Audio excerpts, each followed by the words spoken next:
welcome to Family We've Got Your Back. Guess who we've got with us today? Oh, she's so shy. This is our sweet little Sadie Belle. Bennett named her. This is her dog. She's the newest, his dog, sorry. This is Sadie Belle Bennett's dog, who is a boy. Sadie's a girl. There we go. That works. You're all great today. It's late, okay? It's a late day. We were eating pie. Making and eating pie. Yeah, happy pie day. Happy pie day. And so we've procrastinated recording this because, well, we had more important things to do. We had pie to do. It was, Trent, the math teacher, had to celebrate pie day. So, the reason we have Sadie with us is because we have been procrastinating getting a dog because I did not want one ever. And so we put it off, and I used, well, you're not responsible. I gave you a fish and you let it die. Or that was your test and you failed. Or we don't have a fence. Or inside dogs, no. Or if you ever get a dog, inside pet, I will never come visit you because hair and gross and the gag reflex of getting a dog, just the thought of having a dog on me was like, for me. And yeah, look at me. I'm in love with this puppy. She's a golden doodle. And we thank Amber and Mike, my brother and sister-in-law, for our puppy because we just love her. Yeah, she's a sweet thing. See her little face, but oh, isn't she cute? She's so cute. And we just love her. And so she's our first real pet. Yeah. Because I don't count Rusty, the dog we sort of fostered for a little bit, because I did not like him and he ate my car and coat and we gave him back to my sister and it was just awful and I hated every second of it. So because of that experience, never again, right? And Trent was allergic and all these reasons. And we procrastinated. Now it's just such a wonderful blessing in our lives. Yeah, she is good for the family. Yeah. So now we're going to pass her off because she's not happy. Here you go, bud. There you go. Bye, sweetheart. Anyway, see? No hair. No hair on me. And Michelle used this word several times. Procrastination. Yep. So in this case, we waited, not procrastinated. We waited for the right dog. Right? Well, and the reason why this theme came up, today is the last day of the third quarter in my school. And it's so frustrating for me as well as for the students that all of a sudden want to get their grade increased. Oh, yeah. Or their citizenship score raised. Yeah, it's like, what can I do? It's the last day. How about behave the whole term? And truly... Sorry. I'm just so... It's so frustrating. It is the nature of the beast. I know. I mean, we're dealing with middle schoolers. I know they're going to procrastinate. They do that a lot. Right. And it's super frustrating because it's not like you can just all of a sudden one day understand the math content. It's not just going to come in a revelatory experience to you. No, it's got to be a daily... it's a daily... A daily thing. Like every single day you got to work on it. You got to show up to class, do the work. If you don't understand, raise your hand and ask a question of the person who understands, not just how to do the problem, but the why of the problem. And is super happy to help you with it. Who gets paid to help you and who wants to. And so this last week I had probably 6 different kids stay after school because they'd procrastinated this day for, I don't know. The whole term. Yeah. It's like, Mr. Christensen, what can I do? And as far as their citizenship is involved, I'm like, you need a good full week of good behaviors for me to bump up your citizenship. And that's pretty generous. Yeah. 5 days of, following this classroom structure. Not chatting with your friends and just doing your work. Yeah, just come to class and do your work. We were raised, that is what you did. That's how you should do it.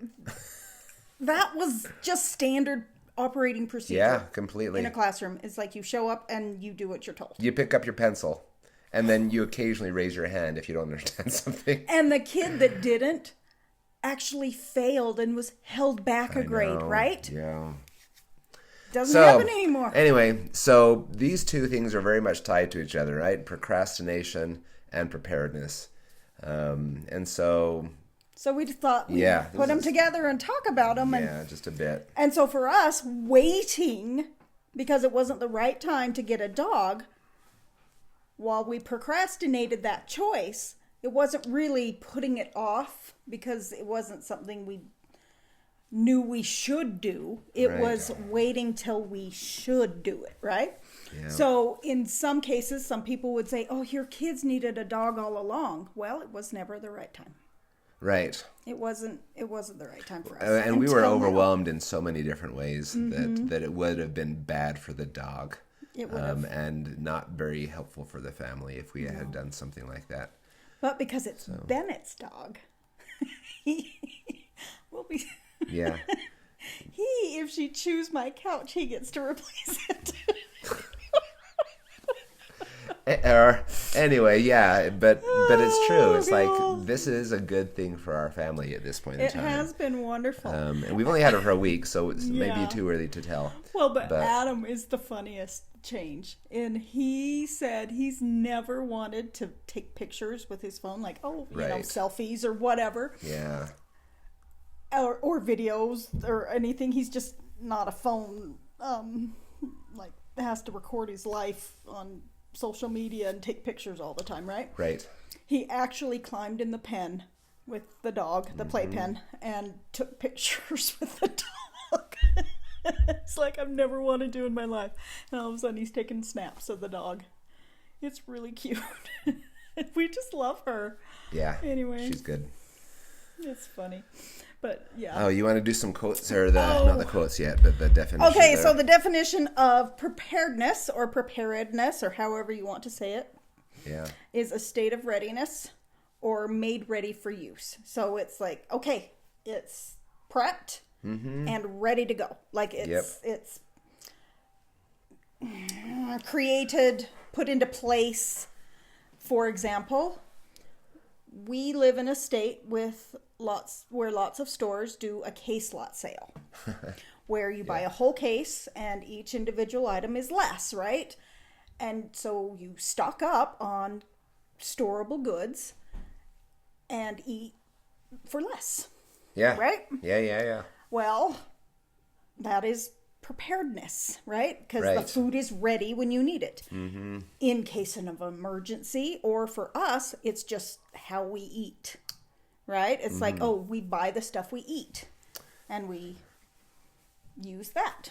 Well, and with emotional stuff, it's more of a state of a mind than anything else, wouldn't you say? It's like, okay, I'm prepared for anything. Like, okay, like if this bad thing happens, what tools do I have to? Yeah, not like anxiety pre-worrying, but so in case of an emergency or a hardship or whatever, what am I going to choose? Yeah. Emotionally, my thoughts, flood happens. What am I going to think about it? It's only stuff. Let's make sure people are safe, right? And so then it's less traumatizing if what you value is the people being safe, right? Yeah, right. And making sure that people and their needs are cared for, right? So in case of a flood, what do I need? What do I need to physically, emotionally, socially? And, several years ago, and they're not quite in vogue anymore, but fidget spinners. Right. It's like everyone had it, and it was just a nice little thing that they would use to calm themselves down and to focus. It's something they could use to calm down and focus. Yeah. And we now have a wellness room in our school that they have lots of different little things that you can use to de-escalate whatever anxiety or frustrations you're having. But once again, that's kind of It's not allowed in class, though. No. Yeah. No, they would have to go to... If they're having some situation, then they're going to be going to that place, have a 10-minute timeout, and then come back. Yeah. And be ready to go, in theory. So. Yeah. Yeah, so like I said, there's But that wellness room is prepared in case of an emotional crisis. Yep, it's right there ready to be used. It's ready. Yep. And there was even a teacher wellness room. And JD came to us after his concert, and he said, "How come you didn't tell me the teacher wellness room had a pool table in it?" It's not a full size, but it is a pool table. And he's like, "'Cause it's not for you." It's not for you.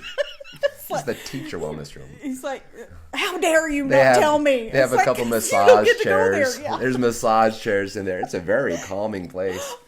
But no teacher leaves class and is like, "Dude, I need 10 minutes." You just sit here. But they have to wait till their prep period. I do know. Yeah, there are something. teachers that use that during their prep period. They go, "Oh, I need a massage." It's a calm place, and they can just type away on their laptop or dig. So anyway, but the point is, there was thought. Yep. What could we possibly need to emotionally support our teachers and our students, and they put things in place to help them be well in all aspects, right? Right. Okay, so procrastination is the act of delaying or postponing something. So typically it's like, I don't want to do that, I'm not going to do that. Yeah.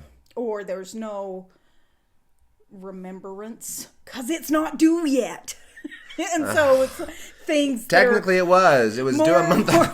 More important, but that's it, get done before this thing, because this thing isn't due, and so you wait. And so that could be prioritizing and not procrastinating. So you got to make sure that you understand the fundamental difference in procrastinating is, I don't want to, so I'm not gonna. Yeah. And you don't until it's too late. Typically too late. For me, with like papers and things like that, if they weren't like you needed months of research or whatever, I would wait till they were due, because then I had the stress focused me so that I could pump out a good product, good assignment, a good paper, right? Because otherwise I'd be like, whatever, I don't really have to think about it. But the stress of it being due focused my mind.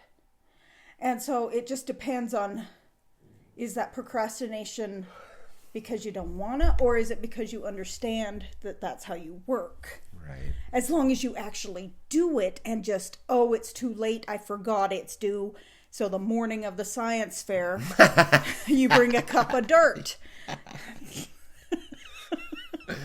And any of you like Brian Regan, go ahead and Google Brian Regan cup of dirt. Shout out to Brian Regan. The yellow one is the sun. Okay, so procrastinating, science fair. Yep. Whoops, we went one too far. Oh. Oops. Okay. The science fair, morning of, is procrastination. Preparedness is you did your experiment and you're completely prepared. Just final box ticking the night before instead of doing the whole thing the morning off, right? Yep. So that's the difference. You've done your data analysis or your musical instrument thing. Or both. No, that's what we did. Or tested your laundry detergent or whatever it is, right? That's what my sister did. I can't remember mine. They were dumb. Oh, electricity. Leaving. Anyway. Mine was electricity usage. Anyway, so we have some quotes about preparedness. Trent came up with this first one. He remembered this first one. Yeah, the first one is from The Incredibles. And it's when, they're exploring the suit situation with Edna Mode and her fancy height, whatever. And so the quote that it just stuck with me for many, many years, and I guess it's actually attributed to someone else way back when, but luck favors the prepared. Yeah, just like, what do you think the baby's going to be doing? I don't know. Luck favors the prepared, darling. Right? Darling. And so, this is... You hear a puppy there's no such thing as luck, right? There's no such thing as luck. Well, some people think there is, but whatever. Yeah, but But really, people see all these people that have such good luck or whatever, and really it's just because they've been prepared for whatever it is. Either through behaviors or through like practicing or whatever, right? Oh, that was a lucky catch. No, they put in the work to have the skill and hand-eye coordination to make the catch. And maybe it was a little bit lucky, right? I mean, we see those things that are weird or like anomalies, right? But they're not completely anomalistic. Is that a word? I don't know. You're the math Surely man. is. And so, it's crazy because they've at least done something to have some idea of where to put their mitt. Right. Or they've that muscle memory of they've done something to train their body or to prepare their mind for this event. Somewhere along the lines they've had to have some amount of preparation. So when a moment came to shine, they were a little bit fortuitous maybe. But they'd done some preparing. They'd thought about these hypothetical situations. Right. They'd done enough repetitions. Even people like, I wouldn't say like roulette or like casino, like truly lucky things, but like things like poker, that's not really luck. No. Or blackjack or whatever. Those skill games. You could say they're lucky, but they're actually...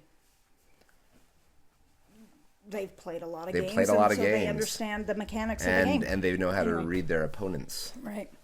Yeah, so luck favors the prepared in that it's good things happen to those who are prepared is basically the idea of that. Yep.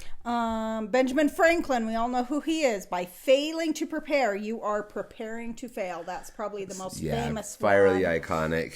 Yeah, I've heard that one many times before. Yeah, sure. Really, like if you don't do think a lot on of the future, emergency preparedness in this house. Like I was saying, the case lot sale and the food storage and the for Christmas the year we moved here, I got a go bag for the kids that had like they're supposed to put some weather appropriate clothes in there, but I got them like flashlights and a knife. I don't know if everybody got a knife. I think everyone got a knife. Flashlights and emergency blankets, those tinfoil things that are really not blankets, but and just stuff like that, like flares for the cars and wool blankets for the cars in case of winter, or just a bunch of stuff like that I made a go bag for each of the kids, and they just put some. They were supposed to keep it updated, but I doubt anybody did.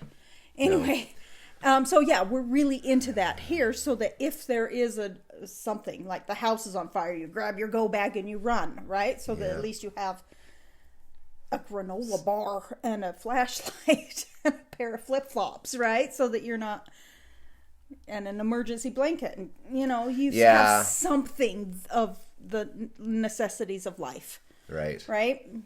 But so that way, in an emergency, there's less of a chance of failure because we are trying to foresee possible solutions to emergencies, right? Yep. But there's other ways, like character building. If you haven't put in the daily work to become something, say valiant or truthful or what's the trustworthy? No, what's the word I'm looking for? Reliable? No, I don't know what word I'm looking for. Anyway, dependable, those type of things. Yeah. If you haven't put the work in becoming those things, then it's typically you're not going to succeed in the moment when that characteristic is required. And the things that I think of on this largely is that I recognize that most of my students are not going to be mathematicians. That's fine. I don't But they really should care be able to go to the grocery store or a restaurant. But it's even more than that. If they come to class and they're practicing laziness and they're practicing procrastination, that behavior is going to stick with them no matter what. I mean, maybe not no matter like, what. That's the character they are building. The character they're building. Procrastinating and lazy. And that will never serve them well. No. And so you need to, as people, we always need to recognize that every good thing, every good learning is worth a little bit of it, is worth a little bit of a try, just to get a taste for it, so that you broaden your horizons and you're able to appreciate the world around you. So, it's like, I don't expect them to be engineers or doctors or whatever, all that. They might be able to. Some can. Some of them can. But if you don't practice the math. But if you don't do anything. You're not going to ever. Yeah. If you're in the habit of giving up, that's bad. Right? So I kind of really like that. When am I ever going to use this? I don't know. But if you are, but right now you are building character. And if you want to build a character who does not have the capacity to succeed, that's your choice. But if you want the capacity to succeed, then you need to do the work that it takes to be successful. And even if you don't like doing it, that's good for you too, right? Right. Go and do something you hate. It'll build the character. Thanks, Calvin's dad. Do we ever know his name? No. Calvin's dad from Calvin and Hobbes? I don't know either. Okay, and the last one, go ahead. Who was this guy? Samuel Taylor Coleridge. Coleridge. Coleridge? He was the a British professor. British professor. Wasn't he British? Yes. British professor. Okay, go ahead. He who is best prepared can best serve his moment of inspiration. Nowadays, we call it our 15 minutes of fame, or whatever it is, like your moment. Oh, yeah. For this moment you were born for, to, that family you save as a firefighter, that, you rescue this family, or you were born for that moment, right? Or whatever it is that you were born for. Born for such a time as this. So, yeah. Yeah. Like, if you have not built up, it's like Gallipoli, the English movie, the movie that we watched in English class in high school. Did you not watch it? I've never heard of this movie before. So it's with Mel Gibson, I believe, when he was like 20, right? And then this other guy, I can't remember who he was. Anyway, they were both track stars, runners in World War II. And the one ran every day. He exercised. He worked on it. And the other one was just naturally good, and so he didn't put effort into it. And at the moment of the decision, one of them was chosen to run the message. Yeah, oh yeah. And they lost the war because they chose the just naturally talented guy. And he was just that much too late. Bah. And life is not compassionate to us. It's not gonna wait for us. We either are prepared in that moment or we're not prepared in that moment. And people can be compassionate and stuff, but life is typically pretty cruel. Unforgiving, at least. So that's what we're saying is, if you are prepared, then typically you do better when hard times come. Yeah, you do better. All right, so procrastination. Abraham Lincoln. He who is best prepared can best serve in his moment of inspiration. Wait. That is not the Abraham Lincoln quote. Nope, it's not. I don't know what the Abraham Lincoln quote is. Sorry, guys. I guess we're not getting that one. We just forgot to change that. Weird. Interesting. Anyway, so our next one, Mason Cooley, he was a BBC actor. Yeah, right? yeah. Procrastination makes easy things hard and hard things harder. Right? Oh, man, that's the truth. Yeah. It's like, if you had just done it 2 days ago, it wouldn't have been such a rough thing for you, right? It's like taking the test. Mm-hmm. It's a hard thing, but if you didn't study enough because you procrastinated till the night before and you crammed and you forgot most stuff, and well, and I've been guilty with this. It's like when you're in a relationship or whatever, and you think, oh, well, I'll bring this up later. On a better day. Wait for the right time. We'll wait for the right time to bring up relationship issues. Yeah, and that's typically it never works. At least I don't think it has ever worked. Well, not for you. No, that's what I'm saying. That's what I'm saying. It's never worked. It's like if I put it off, I'm sure that tomorrow will be a better day. I'm right? not going to talk about this with her. Makes me sound like a bully. I'm so no, so there's a certain amount of wisdom that can happen, but at the same time, if you really prolong that and you get used to it, then how can there be any growth? Yeah, you don't resolve your issues, and then they fester. And they explode. Right. It's so frustrating. So don't. If it's a relationship issue, don't be mean about it, but don't let it fester. Don't bite just bite the bullet and get it over and done with. Yeah. And then you can at least come to a closure sometime sooner, right? Hand me your phone, would you? I was going to look up the Abraham Lincoln quote while you're talking about the Christopher Parker one. And then, Christopher Parker said, procrastination is like a credit card. It's a lot of fun until you get the bill. This has many applications. Obviously, it's not just a credit card application, but a lot of people in their teens, they live your life, have fun, go do this and go do that, and then when they are later on, they might say, I should have made some different choices there, right?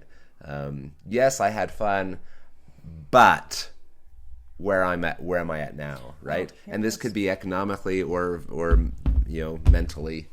What was it you said last night?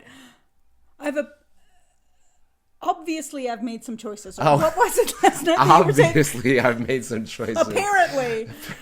We were talking about some...